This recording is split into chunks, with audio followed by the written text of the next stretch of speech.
Seenaa magaalaa Adaamaa jijjiiruu keessatti gaheen dhaabbilee ijaarsaa olaanaa waan ta'eef sirni galateeffannaa kun kan barbaachise ta'uu himameera. Itti gaafatamtuun mana qopheessaa magaalaa Adaamaa Aadde Kadijaa Jamaal jijjiirama magaalattii ifatti mul'atu fiduu fi hojiilee piroojektota bocamanii galmaan gahuuf gaheen dhaabbilee ijaarsaa guddaa waan ta'eef galata isaaniif malaa jedhan. Piroojeektii gurguddoo magaalli bocee hojjechaa jiru yaadamoota gurguddoo kallattii mootummaa misoomaa humni magaalli qabuun fi fedhii hawaasaas giddu galeeffachuudhaan fedhii hawaasaas rakkoo bulchiinsa gaariis guddina magaalaas karaa tarsiimaa ta'e hojii fakkeenyummaa qabu hojjetamaa turuunsaa ni beekamaa jechuudha. Haa ta'uti rakkoon keenya bu'uura irraa hojiiwwan piroojeektii bu'uura hawaasummaas qabaatee rakkoo hawaasaas hiiknee guddina saffisa magaalli barbaaduu fi diinagdee keenya faana tarkaanfachuu guddina magaalaa yaadama smart Adaamaa urban planning lafa qabsiisu yaadama magaalomsuu faana wal simsiisee hojjechuu keessatti gaaffii hawaasaas roga hundaan deebisuu humna qabnu raawwachuu keessatti hudaawwan gurguddeen tures ni beekamaa jechuudha. Sana magaalli adda baasee tokko rakkoon piroojeektoota hedduu yoo jalqabnes qulqullinaan baay'inaan fi yeroo barbaadnu keessatti xumuruun hudhaa ture. Gaaffii hawaasaa deebisnee saffisaan deebisuu kennuu irratti hudhaa ture. Hudhaaleen caalbaasii keessatti nu qunnamu qormaata guddaa ture jechuudha.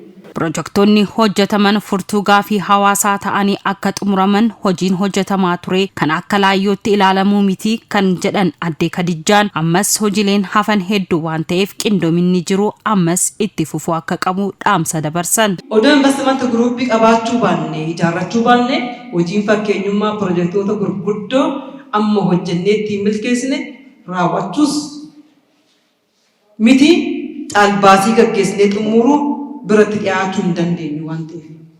Kanaaf dhaabbanni kun furtuu hojii piroojeektii magaalaa keenyaa furtuu dawaa jechuu dandeenya. Dawaa hojii misoomaa magaalaa keenyaati yoo jedheen qaana.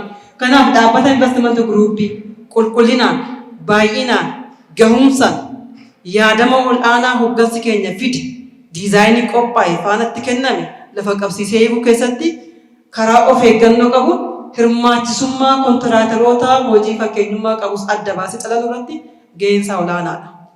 Agarsiistuun biraan jiru andoodeen isa tokko.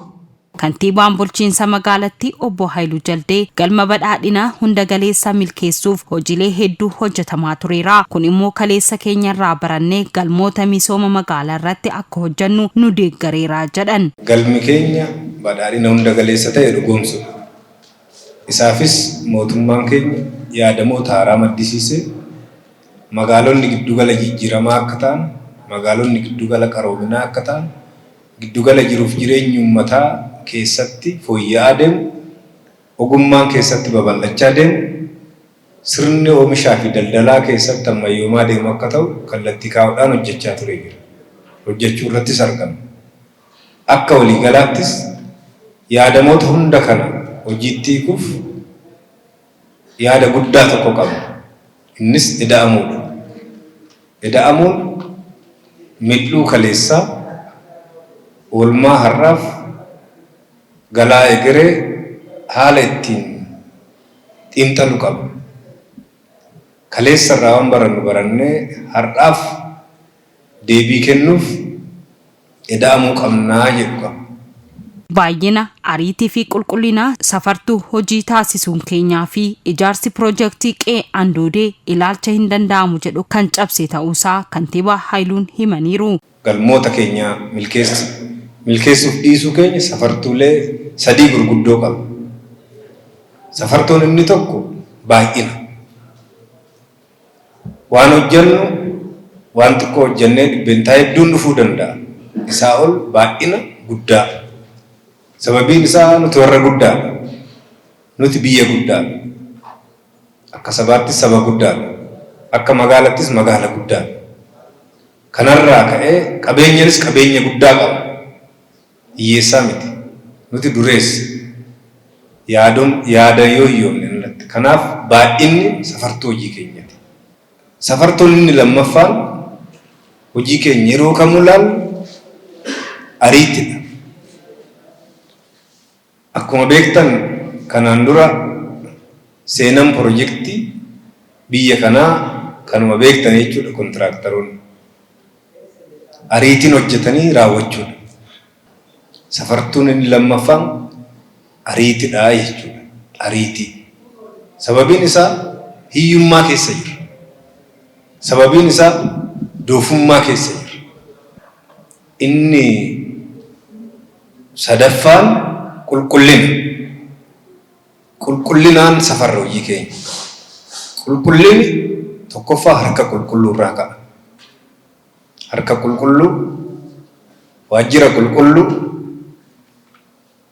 laphee qulqulluu, sammuu qulqulluu, hojii qulqulluu. Labsiidhaan inni dhufu aarsaa gaafata. Hojii qulqulluu fiduuf harka qulqulluu barbaada. Sammuu qulqulluu barbaada. Waraqaa adii irratti qalama sirriidhaan barreessuu barbaada. Qaamoleen sirna galateeffannaa kanarratti argaman gama isaaniitiin qe'een Andoodee cichoominaa fi miranii danda'amaa kan nutti horeedha jedhan. Jabaannee hojjenne waan kana caalu akka milkeessuu dandeenyu irraa baradheen jira. Immoo akkuma dura isin jettanitti warras jiru hunduu dargaggoota cimnee hojjenne, waltaanee hojjenne, jabaannee hojjenne yoo of jabeessine kan deebii kennus nuyi jechuu keenya. Yoo jabaannee hojjenne kan biyyas ikoonomiis kan guddisu nuyi jechuufani baay'ee gammachuun natti dhaga'ame. Ilaalcha yeroodhaa qabnu guutumaan guututti kan jijjiire maaliif ji'a 3 keessatti wanna akkana hin xumuramaa ji'a 4 keessatti wanna akkana hin xumuramaa ilaalcha jedhu iskeejuulii san sakattaanan baay'ee hojiin salphateera.